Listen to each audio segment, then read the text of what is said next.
So welcome again, grade 9 students, for our next lecture video.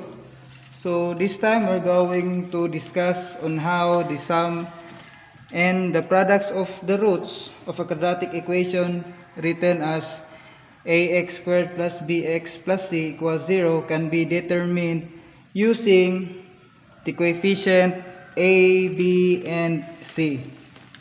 So last topic we have seen that the b squared minus 4ac is a radicand of a quadratic equation called the discriminant. Can tell us the type of roots of a quadratic equation. So the quadratic equation can also give us the information about the relationship between the roots and the coefficient of the second term and the constant of the equation itself. So we have the sum of the roots written as r sub 1 plus r sub 2 is equal to the negative b over a of a quadratic equation. Kaning b and a, those are the coefficient of a quadratic equation. Next is the product of the roots written as r sub 1 times r sub 2 is equal to the coefficient c over a of a quadratic equation. So to let you understand more about this topic, which is the sum and the product of the roots of a quadratic equation, so let us try to have an example number 1. So find the sum and the product of the roots of a quadratic equation x squared minus 5x plus 6 equals 0. So as you can see, the equation is already in standard form, so we can identify already the values of a, b, and c because it is important para makuha nato ang sum and product of the roots. So our a is equal to 1, b is negative 5, and c is equal to 6. Now since we already determined the values of a, b, and c, so we can now find the sum of the roots. So we have r sub 1 plus r sub 2 that is equal to negative b over a. So that is equal to negative. So ang b na to is negative 5. So ibulag na to ang negative kay it is already given as a negative b. Naana sa negative b daan, and we have another negative sa value sa b. So we have negative b times negative times negative 5 over a is equal to 1. So the sum of the two roots of a quadratic equation is equal to 5. So nganong 5 man? Kay negative times negative is equal to positive. Positive 5 divided by 1 is equal to 5. That is for the sum of the roots of a quadratic equation. Now let us try to get the product, which represents as r sub 1 times r sub 2 is equal to c over a. So our a is equal to our c is equal to 6, and a, the value of a is equal to 1. So therefore the product of the roots is equal to 6.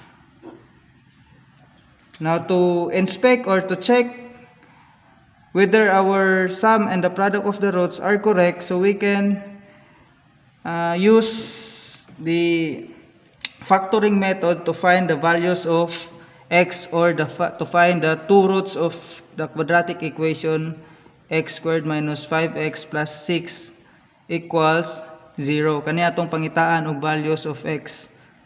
So we're going to factor the said quadratic equation equals 0. So what are the factors of 6? Kani factors of 6. So we have positive 6, we have 3 and 2, or also we have 6 and 1. Okay, 6 and 1. Pwede po siya, mahimo siya og negative 3 times negative 2. Pwede po siya negative 6 times negative 1. Kaya kung we are going to multiply the two negatives, ang ma-result is positive. Positive 6. So let us try to use, so mangita tag factors sa 6 nga kung if ever we are going to add the two factors, the result will be negative 5. So let us try to use negative 3 times negative 2. That is equal to 6. So kung i-add daw nato ang duha ka factors, negative 3 plus negative 2 will be equal to negative 5. So mag-coincide siya. So therefore, we're going to use these two factors, negative 3 and negative 2. So we have negative 3 and negative 2. That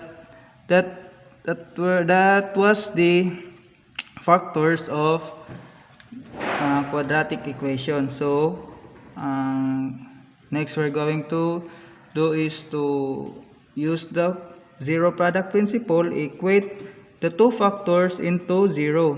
So we have x minus 3 equals 0 and x minus 2 equals 0. Our x now is equal to 3. The other x is also equal to 2. So let us try to check kung ang R1 daw nato,